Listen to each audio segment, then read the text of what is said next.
Қалайсыңдар достар? Қазақтың тойы бітпесін. Той туралы айта бермеңіз деген біреу. Бөтен тақырып жоқ па? Жоқ. Бөтен тақырып жоқ. Біздің кездегі тойлар қызық, қазіргі қызық емес негізі. Неге дейсіз? Біздің кезімізде бізді алып кеткен Жигулиді ауылда бір түйір Жигули бар. Новый Жигули. Мен қойшының баласынан күйеуге шықтым ғой енді. Айдаладағы бір үйге. Аппақ Жигулимен алып кетті мен, новый Жигулимен.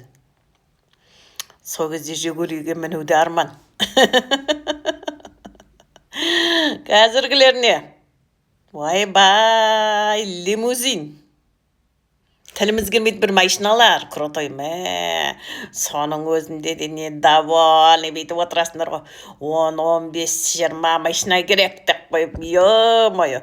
Біз бір Жигулиге мәз болдық қой. Соның ішіне отырғанға арман болып, күйеуіміздің духы көтеріліп бүйтіп, ыржаң күліп, мен жас қыздап келеді ғой. Сендердікіне 10-15 машина бүйтіп тізіліп келе жатырасыңдар.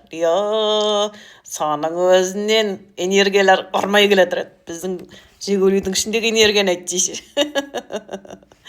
Маған тіркеп былай басыңдар.